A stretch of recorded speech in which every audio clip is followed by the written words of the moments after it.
Nagrywanie własnego podcastu przynosi różnego rodzaju korzyści. Możesz za pomocą podcastu budować markę osobistą albo markę swojego biznesu. Możesz tworzyć wokół siebie społeczność i pewnie część z tych osób będzie chciała kiedyś coś od ciebie kupić.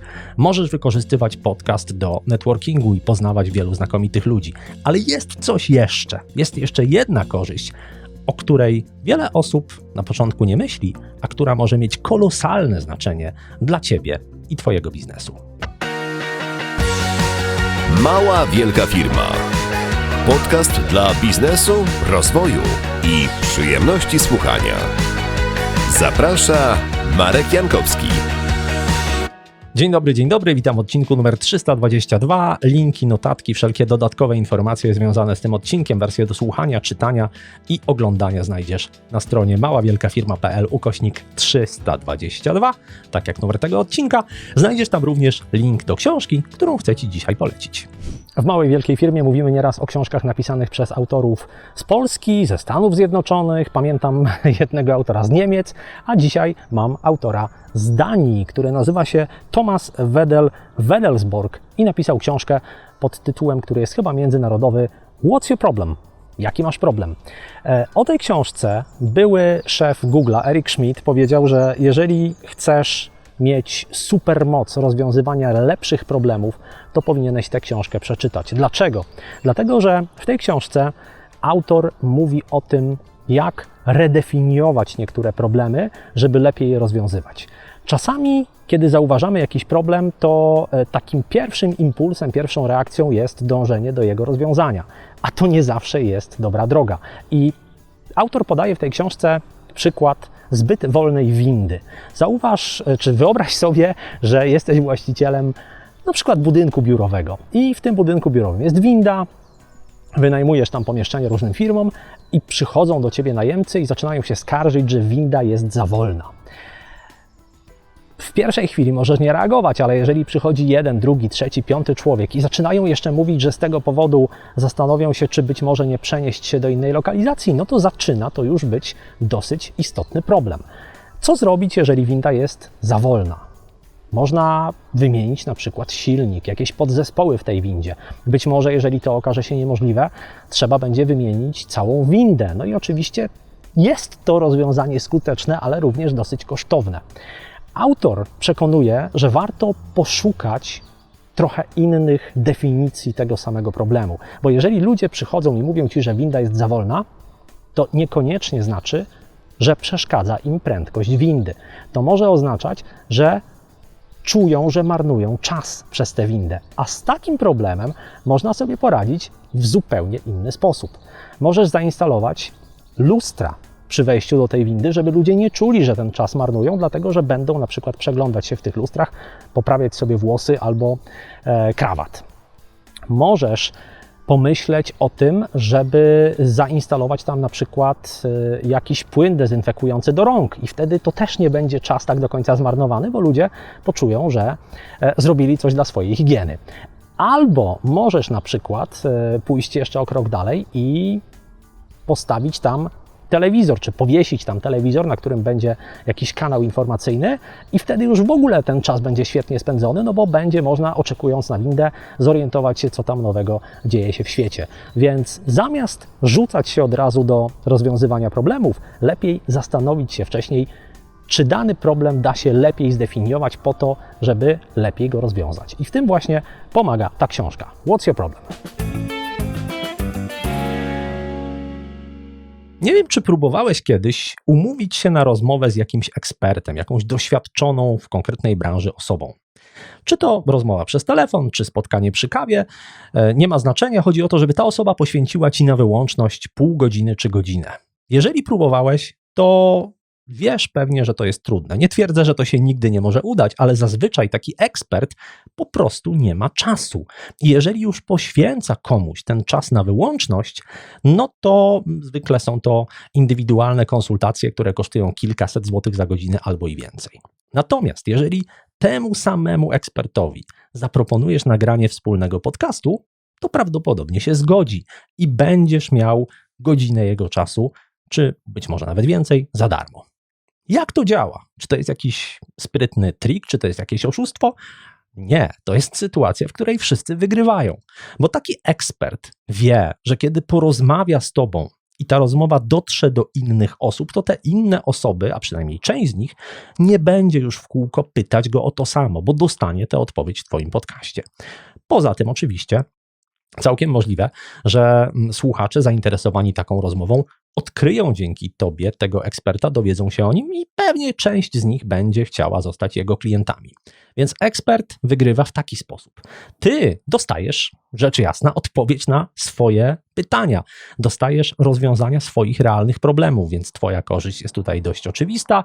Słuchacze również korzystają, no bo jeżeli ty masz jakiś realny problem i ekspert pomaga ci go rozwiązać, to całkiem możliwe, że część przynajmniej twoich słuchaczy ma być może nie identyczne, ale podobne problemy. I te odpowiedzi, które ty wydobywasz z eksperta, mogą im również pomóc. Uwaga, uwaga, protip dla podcasterów. Kiedy spotykasz się z taką doświadczoną osobą, która dzieli się swoją wiedzą, to nie zaspokajaj tylko swojej ciekawości i ciekawości swoich słuchaczy, ale później wdrażaj to, co usłyszałeś. Bo dopiero wtedy, kiedy zamienisz tę wiedzę na działanie, wtedy dzieją się cuda i pojawiają się efekty.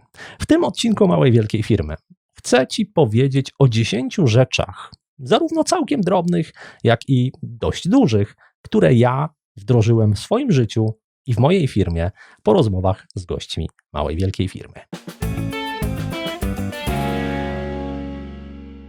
Zacznijmy od produktywności i organizacji pracy. Okazuje się, że całkiem dobrym sposobem na poprawę produktywności może być nic nie robienie. Do czego przekonywał mnie w odcinku 296 Piotr Nabielec. To jest kwestia nie radykalnej zmiany z dnia na dzień, tylko pewnych nawyków, nie? Które sobie wyrabiasz. Spróbuję dzisiaj wypić kawę, całkowicie będąc poświęcony tej kawie. Zajmie mi to 10 minut. To jest mój pierwszy mały krok. Nie, bo to nie jest tak, że pewnego dnia się obudzisz i stwierdzisz, dobra, od dzisiaj jadę w duchu slow, nie? To ścinam pracę o 3 godziny. To w ogóle to nie przeżyje, bo nasz organizm nie lubi zrywów.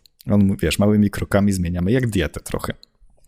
Aha. Także chyba bym radził takim osobom po prostu zacząć od jakichś jednych drobnych elementów i zaczął po 5 minut dziennie czy 10 robić coś, co nagle stwierdzisz, wow, kurczę, patrz, poświęciłem tą 10 minut na tą kawę i raz, że się totalnie wychillowałem, ale zaraz potem wpadłem na super pomysł.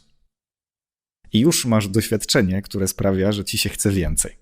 Także ufasz troszkę bardziej kolejnym krokom. Bo tak jak przeczytasz mądrą książkę jakiegoś tam gościa, czy jakiś Piotrek w podcaście mówi, pierdoły, jadę dalej z koksem, nie? Po wysłuchaniu odcinka z Piotrem zmieniłem jedną rzecz w swoim zachowaniu. Kiedyś było tak, że kiedy odprowadzałem córkę do szkoły, wracałem przez park, to słuchałem sobie podcastów.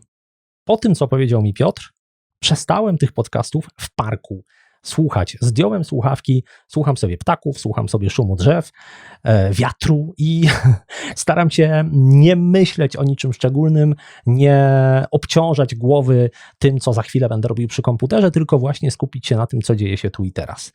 I to jest jedna z takich porad, które powtarza się w kontekście w ogóle zdrowia psychicznego.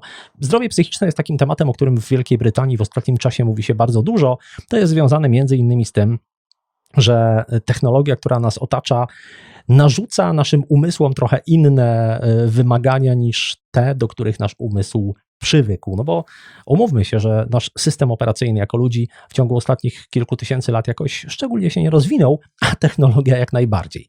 No i National Health Service, czyli brytyjska służba zdrowia, nawet na swojej stronie, pisze o czymś takim jak 5 elementów zdrowia psychicznego. Jakie to są elementy? Po pierwsze, kontakt z innymi. I tutaj ważne jest, żeby nie był to tylko kontakt tekstowy za pomocą SMS-ów czy Messengera, ale żeby były to, kiedy to tylko możliwe, spotkania osobiste albo co najmniej rozmowy wideo, bo wtedy faktycznie mamy takie poczucie obcowania z innym człowiekiem. Drugi element zdrowia psychicznego to jest aktywność fizyczna. No i tu oczywiście nie w tym rzecz, żeby za wszelką cenę bić kolejne rekordy na siłowni.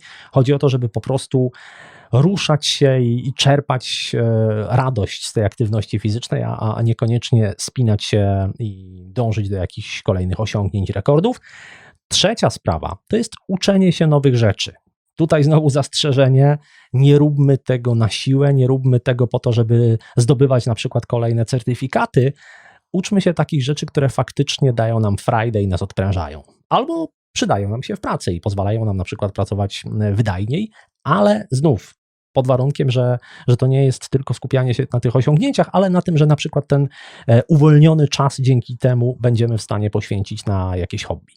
Czwarty element zdrowia psychicznego to jest zwracanie uwagi na innych i to jest coś, o czym się w ogóle dużo mówi i w angielskich szkołach, i w innych sytuacjach. Takie elementy jak uprzejmość, jak słuchanie innych z uwagą, jak pomoc osobom, które tej naszej pomocy potrzebują, nawet w drobnych sprawach, nawet jeżeli ktoś się potknie na ulicy, no to chodzi o to, żeby pomóc mu wstać.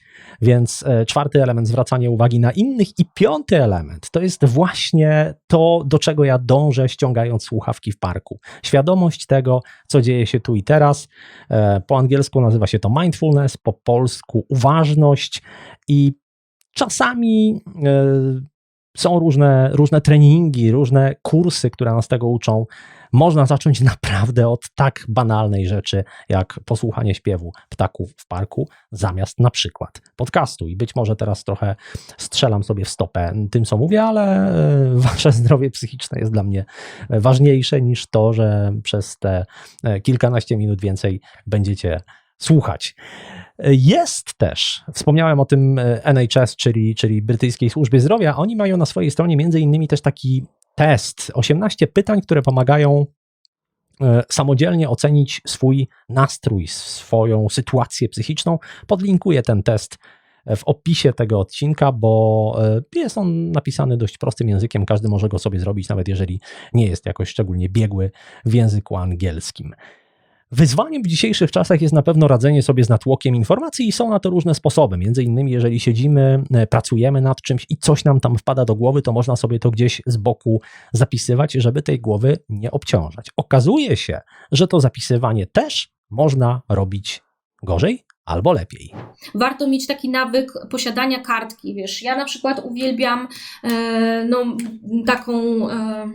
Podkładkę taką sztywną. Aha. Tu mam kartki zwykłe A4 i każda myśl, która mi przychodzi, każdy pomysł, a ja tych pomysłów mam bardzo dużo. Ja sobie... No widzę, bo masz kartkę A4, ja mam na pomysły takie, zaraz tutaj wygrzebię.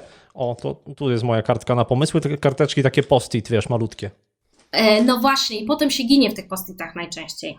No tak, ja mam tu kilka przyklejonych w szufladzie, oczywiście gdzieś tam do innych papierów. No właśnie. No ja lubię, wiesz, tworzyć sobie strzałki, dopisywać i potem na koniec dnia decyduję, co z tym robić. To była Urszula Rowińska, z którą rozmawiałem w odcinku 297 i rzeczywiście po tej rozmowie z Ulą postanowiłem skorzystać z jej rady.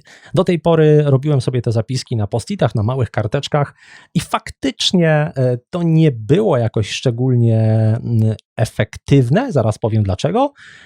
Po tej rozmowie postanowiłem zmienić mój sposób działania i te zapiski robię na takiej podkładce i na kartce A4, to rzeczywiście pomaga.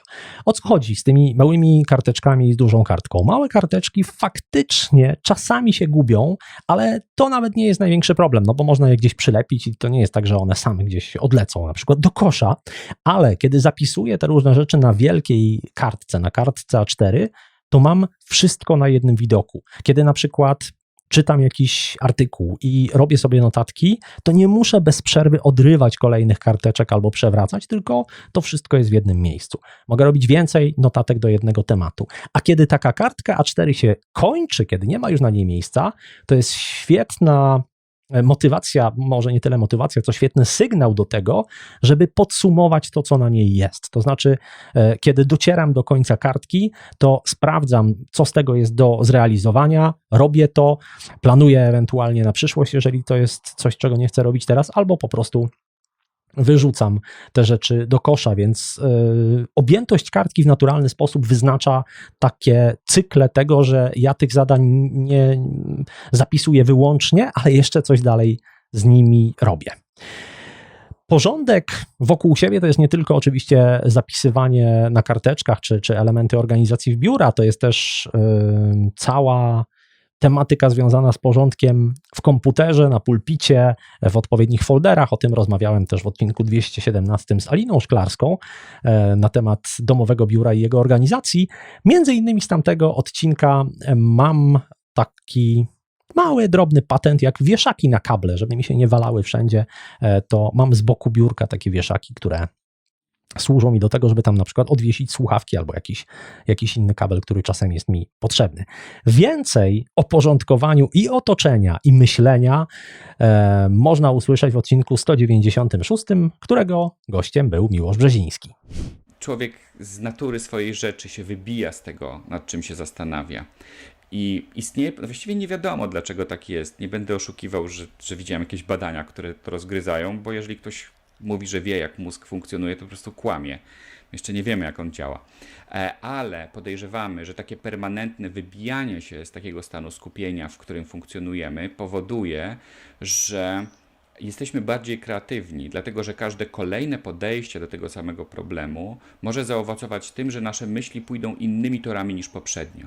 Czyli my się zagłębiamy w coś, robimy coś, potem się z tego wybijamy i jeszcze raz do tego podchodzimy. I wtedy na przykład widzimy, a tutaj jest takie zielone, to może z tego zielonego skorzystamy, albo a tutaj faktycznie okazało się, że na przykład na Instagramie jakoś wzrosła moja aktywność, albo moich obserwatorów aktywność, to zobaczmy, co ja z tym mogę zrobić. I póki się kopie jakiś jeden głęboki dołek, to ciężko się z tego wyrwać. I jest to taka naturalna tendencja umysłu, być może, do bycia kreatywnym, ale też z drugiej strony ciężko się spodziewać, żeby takie osoby jak Picasso, żeby takie osoby jak, nie wiem, Jan Matejko namalowały coś w taki sposób, a one malowały przecież wielkie dzieła, namalowały coś w taki sposób, że malowały to 2 minuty, a potem napiszę do kogoś list, a potem znowu pół minuty, ciekawy kto dzwonił, zobaczę kto dzwonił. Tak, więc my jesteśmy trochę w takim rozkroku w świecie, w którym jesteśmy ciągle wybijani, a z drugiej strony wiemy, że żeby osiągnąć coś wyjątkowego, i to teraz mówię niestety szczerze, to człowiek potrzebuje około 2-3 godzin zblokowanego czasu, w którym nikt mu nie będzie przeszkadzał. Co się zmieniło w moim życiu po rozmowie z Miłoszem Brzezińskim? Wyciągnąłem z niej oczywiście sporo wniosków i nie tylko ja, z tego co wiem, bo inni słuchacze małej, wielkiej firmy również. To, co ja zrobiłem bardzo, bardzo konkretnego, to usunąłem z telefonu aplikację Facebooka i wyłączyłem wszystkie powiadomienia. Mój telefon nie wysyła mi żadnych powiadomień, chyba że ktoś dzwoni do mnie po prostu. Jest to rozmowa telefoniczna, ale zdarza się to bardzo, bardzo rzadko. Usunąłem też aplikację Messengera. To nie stało się od razu, trochę się do tego przekonywałem, ale rzeczywiście usunąłem i w tej chwili instaluję sobie Messengera tylko wtedy, kiedy wyjeżdżam na przykład i wiem, że będę tam potrzebował go do komunikacji, bo będę potrzebował się z kimś spotkać, umówić, dzwonić, no to wtedy Messengera mam, a tak to go nie mam. Co jeszcze się zmieniło? Zacząłem wynosić telefon z pokoju, kiedy chcę się naprawdę skupić, bo można wyłączyć wszystkie powiadomienia, ale jeżeli ten telefon leży w zasięgu ręki, nawet jeżeli jest odwrócony ekranem do dołu, to on kusi, żeby do niego sięgnąć. Jeżeli jest w innym pomieszczeniu, to ja zauważyłem, że myśli mi się naprawdę dużo lepiej, dużo łatwiej mi się skoncentrować. No a kiedy mam go pod ręką, to ta pokusa jest bardzo silna, a kiedy już tej pokusie ulegniemy, to wiadomo, po drugiej stronie są sztaby naukowców, które pracują nad tym, żebyśmy nie byli w stanie oderwać się od scrollowania. Trafiłem też na panią profesor Glorię Mark z Uniwersytetu Kalifornijskiego. Ona prowadziła różne eksperymenty związane z tym, jak ludzie pracują, kiedy te prace im się przerywa, kiedy pojawiają się różnego rodzaju zakłócenia. No i między innymi zrobiła taki eksperyment laboratoryjny, gdzie badano obciążenie pracą w 2 sytuacjach. To znaczy badani mieli odpisywać na maile, w jednej sytuacji odpisywali na te maile i nikt im nie przeszkadzał, w drugiej sytuacji dzwonił telefon, ktoś tam do nich pisał na czacie, no i musieli na to reagować. Okazało się, że osoby z tej drugiej grupy, czyli osoby, którym przerywano pracę, miały wyższy poziom stresu, frustracji, wysiłku umysłowego, czuły większą presję czasową i były też bardziej obciążone psychicznie.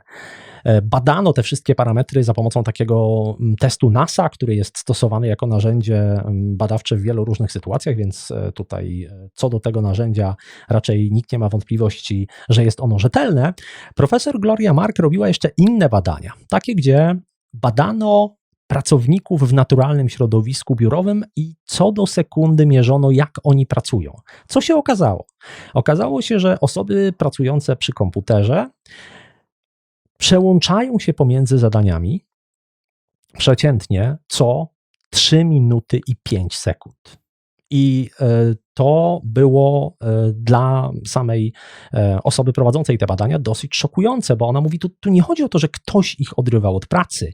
Chodzi o to, że oni sami nie byli w stanie jakby wytrzymać w jednym bloku, przy jednym zadaniu, przy jednej aplikacji dłużej niż te 3 minuty i 5 sekund przeciętnie. Co to oznacza przełączanie się? Jeżeli ktoś coś pisał w Wordzie i na przykład przeskakiwał do okna wyszukiwarki, żeby coś sprawdzić, albo gdzieś dzwonił, odkładał telefon, to każda taka czynność była traktowana jako przełączenie. Nawet jeżeli zgrupowano to tematycznie, to znaczy piszę tekst w Wordzie, przełączam się do wyszukiwarki, żeby znaleźć jakąś informację i tę związaną z tym, o czym piszę, i wykorzystuję te informacje w tekście i tak przeskakuję, to nawet jeżeli dokonano takiego zblokowania, to okazało się, że przeciętny czas, kiedy zajmujemy się jednym zadaniem, to 10,5 minuty. No i wniosek profesor Glory Mark jest taki, że nie da się niczego znaczącego osiągnąć w tak krótkim czasie. Nie da się osiągnąć stanu flow, w którym jesteśmy najbardziej innowacyjni, najbardziej kreatywni i w związku z tym takie środowisko pracy, w którym ciągle się przełączamy, jest po prostu zabójcze dla innowacyjności. Czasami te zakłócenia pojawiają się dlatego, że sami je sobie fundujemy i po prostu taki mamy styl pracy i nie zdajemy sobie nawet sprawy z tego, że można to robić lepiej. Czasami jest tak, że to inni ludzie nam przeszkadzają i na przykład o coś nas proszą. Jeżeli o coś nas proszą, to nie zawsze spełnienie takiej prośby jest w zgodzie z naszymi potrzebami i wtedy trzeba umieć odpowiednio odmówić. Były robione badania na ten temat, co ludzie chcą usłyszeć, jak się im odmawia, co są w stanie przyjąć. I wtedy bardzo wyraźnie zobaczyliśmy, że chcą, żeby ktoś uznał ich potrzebę za ważną, czyli że jeśli ty mnie o coś prosisz, to żebym ja uszanowała, że ty masz prawo to chcieć, że jest to dla ciebie ważne. W związku z tym, jakby kiedy ja to komunikuję, że to słyszę, że zdaję sobie sprawę z tego, że to jest ważne, to daje tobie ten wątek nielekceważenia ciebie, twoich potrzeb. Potem mówię o sobie, to co jest ważne, to żeby nie mówić nie mogę, tylko nie zrobię, nie pożyczę, nie obniżę ceny, a nie mogę, dlatego że w nie mogę jest takie zaproszenie do takiego nagięcia się, albo to powiedz mi kto może, to ja z nim pogadam, tak? Więc żeby to było stanowcze, to jest ja nie zejdę z ceną, nie zgadzam się na to zadanie i tak dalej. I w tej trzeciej części jest rzeczywiście gotowość pomocy znowu. To był fragment odcinka numer 247, którego gościem była Joanna Rajang, specjalistka od asertywności. No i mówiła o tym, jak to się powinno robić. I ja rzeczywiście po tej rozmowie z Joanną zmieniłem jedno zdanie, które wypowiadam, kiedy komuś odmawiam. Zamiast mówić, że nie mogę czegoś zrobić, mówię po prostu, że tego nie zrobię. I to się wydaje bardzo drobna różnica, ale kiedy mówisz nie zrobię tego, to sprawa jest jednoznaczna. Po prostu jest jasne, że tego nie zrobisz, że nie chcesz tego zrobić, że to jest twoja decyzja. Kiedy mówisz nie mogę tego zrobić, to czasami jest tak, że druga strona próbuje znaleźć jakieś rozwiązanie, no bo staje razem z tobą po tej samej stronie problemu. Aha, nie możesz, to ja ci pomogę, żebyś mógł, a ty tak naprawdę tego nie chcesz. I przypomniałem sobie sytuację, która przydarzyła mi się na studiach, która doskonale pokazuje, jak to działa. Nie pamiętam już, jaki to był przedmiot, ale z jakiegoś przedmiotu na studiach miałem w ciągu semestru 3 oceny. 3, 4 i 5. Przy czym to było tak, że najpierw dostałem 3, te 3 poprawiłem na 5, a oprócz tego dostałem też 4. I kiedy przyszło do ocen na semestr, nie wiem, czy ja walczyłem o jakieś stypendium, nie wiem o co chodzi, ale zależało mi na średniej, więc przychodzę tam do osoby prowadzącej te zajęcia I ona mi mówi, no 3, 4, 5 to w takim razie średnia wychodzi 4 i już mi to chce wpisywać do indeksu. Ja mówię, ale jak to 4? Powinno być 4,5. No bo ja tę trójkę poprawiłem na 5, czyli ta trójka przestała istnieć. Mam 4 i 5, średnia to jest 4,5, więc no powinno być 4,5. I na to prowadząca mówi, uwaga, nie mogę panu wpisać 4,5. Moje pierwsze pytanie, a w takim razie kto może? Ona mówi, no formalnie to ja mogę, ale nie mogę, bo panu nie wychodzi z ocen taka średnia. Ja mówię, jak to nie wychodzi? No właśnie powiedziałem, poprawiłem 3 na 5, więc 3 przestała istnieć, mam oprócz tego 4, wychodzi 4,5. I przekonałem ją i rzeczywiście wpisała mi 4,5, ale nie negocjowałbym prawdopodobnie tak ostro, gdyby ona powiedziała, nie wpiszę panu 4,5. A ponieważ powiedziała, nie mogę panu wpisać, to już otworzyło mi furtkę do negocjacji i jak się okazało, skończyły się sukcesem. Zajmowaliśmy się produktywnością, organizacją pracy, teraz czas na marketing. Kiedy chcemy zbadać rynek, dowiedzieć się czegoś o naszych klientach, to czasem używamy w tym celu ankiet. O błędach, które popełniamy tworząc ankiety, mówiła w 215 odcinku Małej Wielkiej Firmy Janina Bąk. Co jeszcze mnie wkurza? Podwójne pytania. To jest też coś, co bardzo często widzę w ankietach. Na przykład, czy lubisz psy i koty? A co jeśli lubię psy, a nie lubię kotów? Aha. Tak? Albo jak często korzystasz z radia i telewizji? No, z radia wcale, a z telewizji raz w tygodniu. Więc to jest też błąd, który bardzo często widzę w ankietach. Kolejny, kafeteria. I to jest coś, co ty zrobiłeś w swojej ankiecie, kiedy kategorie odpowiedzi się zazębiają. Czyli na przykład, ile masz lat i masz odpowiedzi od 0 do 10, od 10 do 25. Naprawdę tak zrobiłem? W jednym miejscu tylko. Aż zerknę w tę moją ankietę, bo ja ci ją podrzuciłem wcześniej, żebyś zerknęła i mi skrytyko. O, przepraszam bardzo. Tam masz 12 miesięcy i później masz 1 rok. No dobra, no 1 dzień się zazębia, no proszę cię. Twój przypadek nie jest ekstremalny, ale rzeczywiście to się bardzo często zdarza, najczęściej właśnie w pytaniu o wiek, gdzie te kategorie się tak okropnie zazębiają. Ja mam 30 lat i pasuję do 2 kategorii.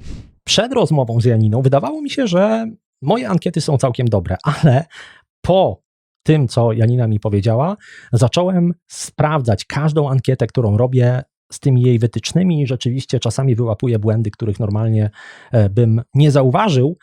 Jeżeli chcesz również robić lepsze ankiety, to wskazówki Janiny znajdziesz w notatkach do odcinka 215. Jest tam specjalny PDF do pobrania. I poza tymi wskazówkami, które tam są, pamiętam o jeszcze jednej rzeczy, która myślę tobie też się przyda, jeżeli chcesz robić lepsze ankiety.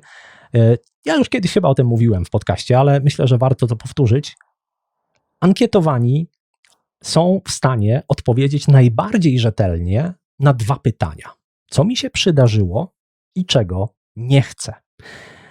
Dlatego, kiedy robię ankiety, to nie pytam na przykład, co twoim zdaniem powinien mieć ten produkt, tylko pytam na przykład, co cenisz najbardziej w innych produktach tego typu, albo czego brakuje ci w innych konkurencyjnych produktach. I wtedy na podstawie odpowiedzi wyciągam wnioski, co jest dobre i co powinienem w tym moim produkcie zawrzeć i co jest złe i czego powinienem unikać. Czasami problemem jest to, skąd wziąć ludzi, żeby wypełnili tą moją ankietę. Oczywiście jest dużo łatwiej, kiedy ma się listę mailingową. O sprytnym sposobie, jak budować listę mailingową, powiedział mi w odcinku 316 Marcin Hakemer-Fernandez. Najlepszy obecnie taki sposób na to jest użycie, jeżeli mówimy oczywiście o e-mail marketingu, tak, to jest użycie, to jest przechwycenie adresu czy zebranie adresu mailowego danej osoby na tej danej stronie, która jest bardzo popularna, czyli nie użycie takiego ogólnego pop-upu, który jest przystosowany do wszystkich naszych stron, tylko użycie go właśnie na przykład, jeżeli mamy jakąś stronę o książkach, które lubimy, no to mieć pop-up, który ma napisane my na naszej stronie coś takiego używamy, że no, jeżeli ci się podobają te książki, które tutaj widzisz, to mamy zbiór jeszcze innych książek, zapisz się, to ci wyślemy jakiegoś PDF-a czy coś. I to jest obecnie, tak jak ja obserwuję, to jest najmocniejsza rzecz, bo ludzie, którzy się zapisują, no po pierwsze się zapisują, tak, w tym miejscu, bo mamy pop-upa, jak nie mamy, no to wiadomo, nie zapiszą się, nawet jakby chcieli. No tak. A po drugie takie tematyczne pop-upy z wiedzą tematyczną związaną z tą rzeczą konkretną, którą dana osoba ogląda, mają o wiele większą otwieralność niż takie zwykłe e-maile, tak, to my widzimy, nawet przed chwilą przeglądałem to, niektóre 50%, 80% otwieralności.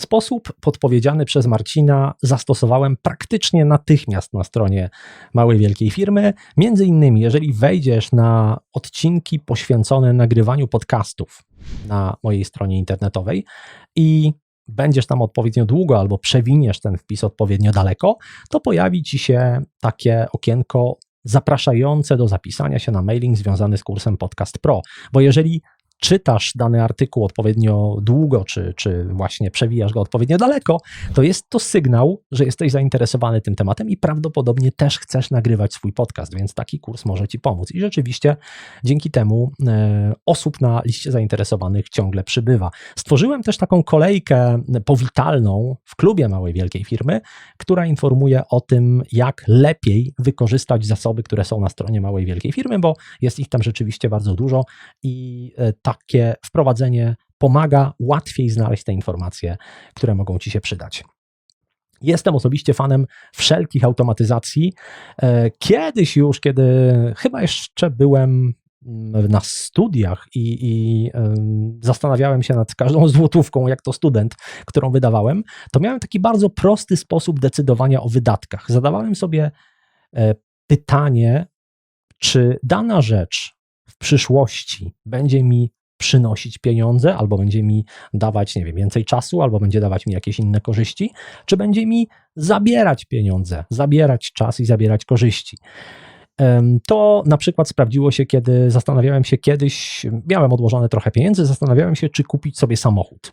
I w mojej ówczesnej sytuacji samochód byłby oczywiście miłą rzeczą, ale z całą pewnością wyciągałby mi pieniądze. Ja w żaden sposób nie zarabiałbym na tym samochodzie, a płaciłbym za ubezpieczenie, za przeglądy, za paliwo, wiadomo. Gdybym prowadził działalność, gdzie musiałbym na przykład jeździć do klientów, to bardzo możliwe, że byłoby zupełnie odwrotnie, że ten samochód przynosiłby mi pieniądze, bo dzięki niemu byłbym w stanie na przykład odwiedzić więcej klientów i zarobić więcej pieniędzy. Więc to, czy decyzja jest na tak, czy na nie, w danej sytuacji zależy od okoliczności, w jakich jesteś, od konkretnej sytuacji. Ja też trafiłem kiedyś na takie pojęcie związane z czasem, nazywa się to psychologia czasu. To jest takie pojęcie, taki temat zbadany przez profesora Philippa Zimbardo. To jest ten słynny profesor Zimbardo od stanfordzkiego eksperymentu więziennego i on podzielił ludzi na osoby zorientowane na takie 3 obszary. Pierwszy obszar to są osoby zorientowane na przeszłość, to znaczy osoby, które podejmują swoje decyzje, czy podejmują swoje działania na podstawie wspomnień, tego, co im się kiedyś przydarzyło. Drugi obszar, druga grupa, to są osoby zorientowane na teraźniejszość, czyli takie, dla których najważniejsze jest to, co się wydarzy tu i teraz. Trzecia grupa, i ja się do niej zdecydowanie zaliczam, to są osoby nastawione na przyszłość, czyli podejmujące działania na podstawie przewidywanych konsekwencji. I wszelkie automatyzacje, czy właśnie rzeczy, które dzisiaj wymagają poświęcenia trochę czasu, pewnej inwestycji, a zwracają się z czasem i przynoszą korzyści później, pewnie będą dużo łatwiejsze do zastosowania dla osób takich jak ja, czyli zorientowanych na przyszłość. Co ciekawe, tutaj nie ma lepszych i gorszych, bo jak dowodzi profesor Zimbardo, każdy z tych obszarów jest nam potrzebny i żeby dobrze funkcjonować, prawidłowo funkcjonować, potrzebujemy i opierać się na tym, co się wydarzyło w przeszłości, no bo dzięki temu mamy pewność tego na przykład, co umiemy, co potrafimy, z czym sobie poradzimy. Potrzebujemy być skoncentrowani na teraźniejszości, żeby też nie bujać ciągle z głową w chmurach, no i potrzebujemy myśleć o przyszłości, żeby jednak podejmować takie decyzje, które w dłuższej perspektywie będą dla nas korzystne, a nie tylko tu i teraz. Cały content marketing jest nastawiony właściwie na przyszłość, na wychowywanie sobie klientów, a jeżeli robisz content marketing w formie wideo na YouTubie, to okazuje się, że decydujące znaczenie ma nie tyle samo wideo, co miniaturka, tytuł i opis. Jeśli chodzi o miniaturkę, o tytuł, no to na pewno jest ważne to, żeby ona była chwytliwa, żeby ona przyciągała. Jest też w statystykach taki wskaźnik klikalności.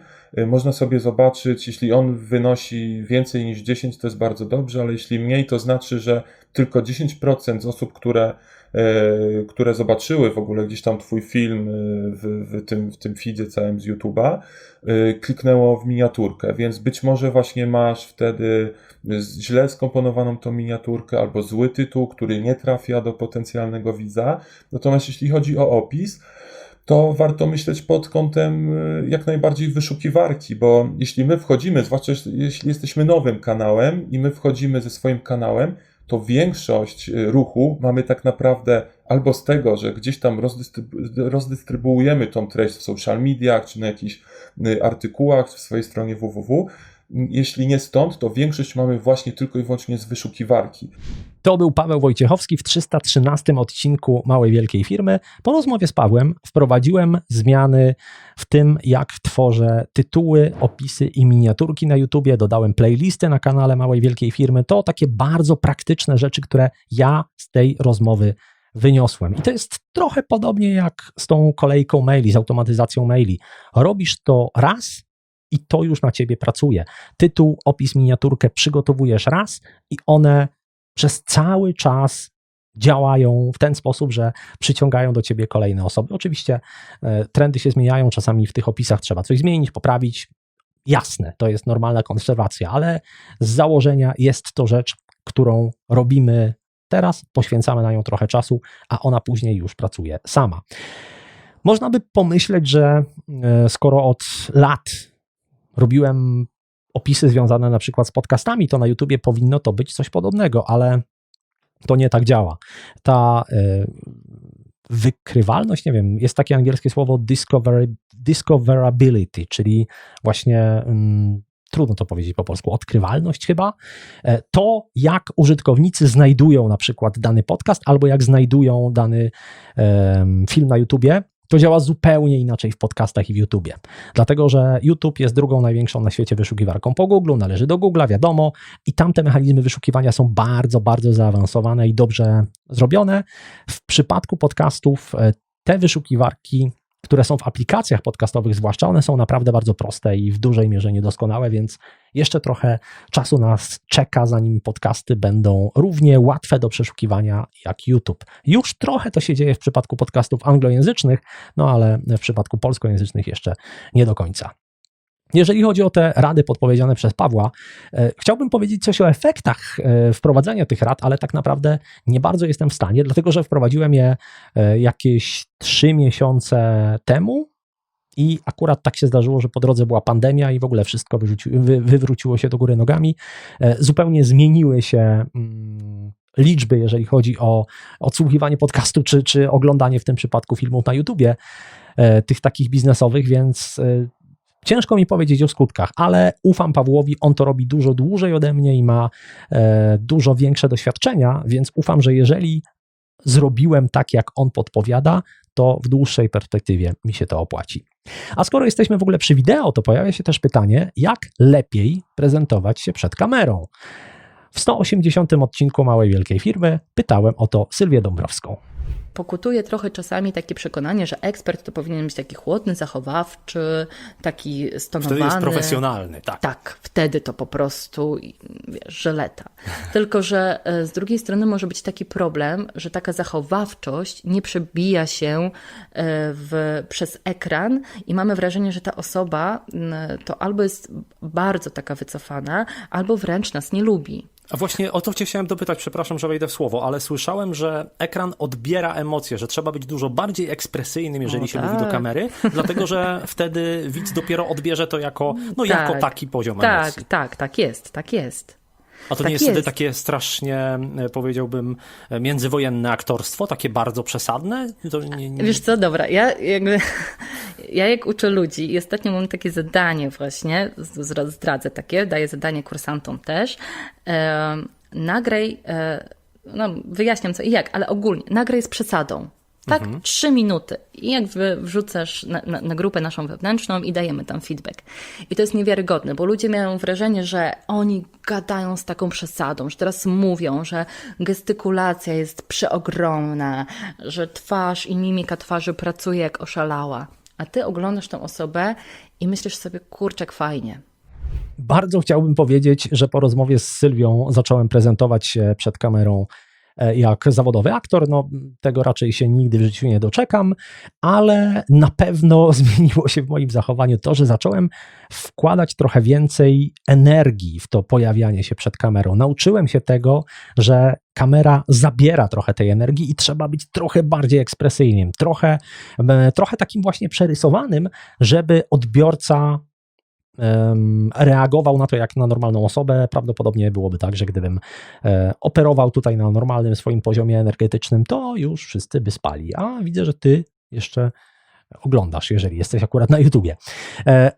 Kolejna sprawa, też o tym Sylwia wspominała, to jest patrzenie w obiektyw. I patrzenie w obiektyw to jest coś, czego można się nauczyć i co naprawdę robi robotę. Miałem nieraz takie sygnały od osób, które widziały mnie, czy to na YouTubie, czy to na Instagramie na przykład, że świetnie się ogląda człowieka, który patrzy ci w oczy. No a żeby odbiorca myślał, że patrzysz mu w oczy, to musisz patrzeć w obiektyw, a nie na swoje odbicie w telefonie, więc to jest dosyć istotne. Ja stosuję w ogóle taki mały trik, kiedy nagrywam, że kiedy na przykład nagrywam rozmowy z gośćmi, no to z jednej strony jest kamera, w którą wypadałoby patrzeć, z drugiej strony jest ekran, na którym widać gościa. Co ja robię? Używam promptera i obraz, na którym widać gościa, nakładam sobie na prompter. Robię to tak, żeby oczy gościa były na wysokości kamery, dokładnie w tym miejscu, gdzie jest kamera, czyli inaczej mówiąc, oko kamery znajduje się mniej więcej między oczami gościa, czy na czole gościa i wtedy patrzę gościowi prosto w oczy przez całe nagranie i rzeczywiście go widzę. Więc to jest taki sprytny sposób zastosowania promptera, który bardzo mi pomaga w tym, żeby utrzymywać kontakt wzrokowy z widzem i z gościem. Tak to przynajmniej wygląda. I kiedy robisz coś i uczysz się, żeby robić to lepiej, to dopiero wtedy, po pewnym czasie zaczyna sprawiać frajdę. Wtedy naprawdę zaczynasz się tym bawić. Więc jeżeli na przykład chcesz czy to robić wideo, czy nagrywać podcast, czy być może pisać blog albo jeszcze coś innego, to pogódź się z tym, że na początku to może wymagać trochę wysiłku i wcale może nie wyglądać tak świetnie, nie dawać takich super efektów, ale jeżeli przetrwasz ten okres uczenia się, no to później możesz mieć z tego dużą frajdę. Mówiliśmy o produktywności organizacji pracy, o marketingu i są jeszcze dwie rzeczy, o których chciałem powiedzieć, rzeczy o bardzo dużym znaczeniu z mojego punktu widzenia jako przedsiębiorcy. Na początku 2017 roku nagrałem odcinek podcastu o tym, jaki wpływ na nasz biznes ma lista znajomych. Gościem tego odcinka był Bartek Popiel, był to odcinek numer 152 i między innymi zapytałem wtedy Bartka o grupy Mastermind, o których słyszałem w amerykańskich podcastach. Ja to też oczywiście gdzieś znalazłem na amerykańskich stronach, blogach, że przedsiębiorcy się umawiają raz w tygodniu albo na żywo w jakiejś kawiarni, czy na jakimś śniadaniu, tak, czy po prostu porozmawiać, albo też online. I to jest coś, co mnie zachwyciło. W 2011 roku podjąłem się próby zrobienia takiej grupy Mastermind i naprawdę to chwyciło. Po prostu puściłem ogłoszenie na blogu, że osoby, które mają jakieś swoje firmy, ktoś coś robi, zaczyna, działa, tak, to niech napisze zgłoszenie, no i sobie wybierzemy jakieś tam osoby, które by najbardziej pasowały. I rzeczywiście naprawdę fajnie to działało. Powiem szczerze, rozbiło nam, wiesz co, grupa działała ponad rok i była taka sytuacja, że po wakacjach trudno nam się było po prostu zorganizować. Wiesz, każdy troszeczkę rozleniwiony i tak dalej, więc gdzieś to poszedł trochę w inną stronę, komuś tam coś się zmieniło i ciężko było to jakby postawić od nowa na nogi, ale później takie grupy jeszcze 2-3 razy mieliśmy różnego rodzaju takie mastermindy. Kilka tygodni po tej rozmowie Stworzyliśmy z Bartkiem i jeszcze z 2 innymi osobami grupę Mastermind. Ta grupa spotykała się w internecie przez jakiś czas. Później stworzyliśmy inną grupę Mastermind, nagraliśmy odcinek o tym, jak takie grupy się tworzy i jak się w nich działa. I no nie chcę powtarzać tego odcinka, podlinkuję go oczywiście w notatkach, możesz go sobie posłuchać, polecam. Natomiast w takim ogromnym skrócie grupa Mastermind to jest po pierwsze sposób na konsultowanie decyzji, co jest bardzo, bardzo wartościową rzeczą dla przedsiębiorcy. Po drugie jest to sposób na pchanie spraw do przodu, no bo jeżeli się do czegoś zobowiązujesz, to sam przed sobą zawsze się usprawiedliwisz, ale przed kolegami czy koleżankami z grupy Mastermind to już nie jest takie hop-siup. I trzecia sprawa, grupa Mastermind to jest też czasem po prostu fajne towarzystwo. Ostatnio, kiedy rozmawialiśmy w grupie, w której jestem, spotykamy się co piątek, to właściwie pierwsze pół godziny to był cały czas śmiech, cały czas gdzieś mówiliśmy sobie o różnych takich sytuacjach z poprzedniego tygodnia, które no, były dosyć zabawne i to wcale nie było jakoś biznesowo wartościowe, ale to był po prostu też czas na takie spędzenie czasu w fajnym, uśmiechniętym, zadowolonym towarzystwie, które podobnie myśli, ma podobne wartości i dobrze się czuje w tej grupie. Jeżeli chodzi o mastermindy, to no, wspomnę też o tym, o czym mówiłem na początku. Kontakt z innymi ludźmi jest jednym z warunków zdrowia psychicznego i im trafniej dobierzesz tych innych ludzi, tym lepiej dla ciebie, a tworząc grupę Mastermind masz okazję rzeczywiście dobrać do niej takie osoby, jakie chcesz. I ostatnia 10. rzecz, o której chcę powiedzieć, ma związek z pieniędzmi. To będzie fragment odcinka numer 234, którego gościem był Adam Grzesik. Do czego służy budżet w małej firmie? Ja powiem tak, im szybciej załapiesz, im szybciej zaczniesz myśleć w oparciu o cyfry, podeprzesz swój model biznesowy dobrym modelem finansowym, tym później będzie ci łatwiej, kiedy twoja firma się rozkręca. Budżet da ci bezpieczeństwo, budżet pozwoli ci symulować rzeczy różne, które się mogą wydarzyć w przyszłości i budżet nada ci również takie poczucie celu, bo my jesteśmy ludźmi, takimi istotami, którzy uwielbiamy być zorientowani na cele. Pojadę tam, zrobię coś tam, schudnę ileś kilogramów, zarobię ileś pieniędzy, wygeneruję jakąś sprzedaż. Więc budżet umożliwia zmierzenie tych rzeczy. Jednak, jeżeli nie robisz budżetu i twoja firma zacznie się rozrastać, masz 8-15 pracowników, ktoś przychodzi i mówi do ciebie, weź sobie wsparcie finansowe, może jakieś leasingi, nagle okazuje się, że obroty wzrosły, ale ty jesteś pod wodą, nie możesz jechać na wakacje i nie wiesz, gdzie są te pieniądze. O co chodzi? Czy ja cały czas ganiam swój ogon? Za chwilę muszę zapłacić wynagrodzenia, ZUS-y, podatek dochodowy, VAT i nie ma tych dni szczęśliwych. I to jest powód, dla którego osobiście uważam, większość firm, które dynamicznie rosną bez budżetu, bez patrzenia na cyfry, niestety bankrutuje. Po tej rozmowie z Adamem Grzesikiem zacząłem prowadzić budżet firmowy. Co tydzień sprawdzam wszystkie wpłaty, faktury, koszty, widzę na bieżąco, co się dzieje w mojej firmie. Co miesiąc robię takie większe podsumowanie i wydaje mi się to już dzisiaj naturalne. Natomiast nie zawsze tak było. Moją pierwszą działalność gospodarczą założyłem w 2004 roku. 4 lata później ukazała się moja książka Mała Wielka Firma. I pierwsze słowa tej książki są takie. Czy ty też zastanawiasz się czasem, skąd tak naprawdę biorą się pieniądze w twojej firmie i dlaczego tak łatwo się rozchodzą? To był problem, który wtedy był dla mnie naprawdę bardzo istotny i ciągle by był, gdyby nie to, że trochę te finanse ogarnąłem, między innymi właśnie dzięki rozmowie z Adamem. Wtedy, kiedy pisałem te słowa w 2008 roku, miałem jedną działalność gospodarczą i tych finansów naprawdę nie ogarniałem. Dzisiaj mam 3 spółki, jedną w Wielkiej Brytanii, 2 w Polsce, więc sytuacja jest dużo bardziej skomplikowana, ale dzięki temu, że prowadzę budżet, mam kompletnie inną kontrolę nad sytuacją finansową, nad tym, jak to wszystko wygląda. Widzę, kiedy i na czym zarabiam, widzę, kiedy pojawiają się straty i wiem, czy są akceptowalne, czy daną działalność trzeba przetrwać, czy przerwać. I nie byłoby tego, gdyby nie rozmowa z Adamem Grzesikiem w podcaście. Z Zwykle na koniec każdego odcinka mówię o takich 3 rzeczach, które możesz wdrożyć po jego wysłuchaniu we własnym biznesie i we własnym życiu i dzisiaj nie będzie inaczej. Po pierwsze, wybierz sobie z listy wszystkich odcinków Małej Wielkiej Firmy taki, którego temat Cię interesuje i który czujesz, że może Ci się przydać. Po drugie, posłuchaj tego odcinka i wybierz jedną rzecz, którą wdrożysz, którą zrealizujesz. A po trzecie, zrób to, zrealizuj tę jedną rzecz i zobacz, jak działa u Ciebie. Nie każda rada działa w każdej sytuacji u każdego człowieka, ale przynajmniej spróbuj, bo jeżeli nie spróbujesz, nic się nie wydarzy. A jeżeli chcesz nagrywać własny podcast i korzystać z wiedzy ekspertów, mam dla Ciebie prezent, checklistę rzeczy, które należy sprawdzić i których należy dopilnować przed nagraniem odcinka własnego podcastu. Znajdziesz ją w notatkach na maławielkafirma.pl/322.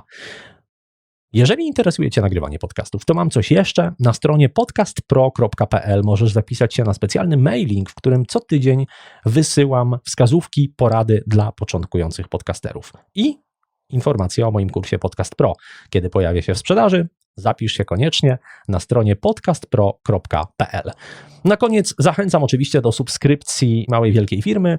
Edyta z Puław nie zasubskrybowała i na spacerze 3 razy musiała wyjmować kamyki z butów. Jeżeli nie chcesz, żeby spotkała Cię taka nieszczęśliwa sytuacja, sprawa jest prosta, subskrybuj. Dziękuję bardzo, trzymaj się, pozdrawiam, na razie.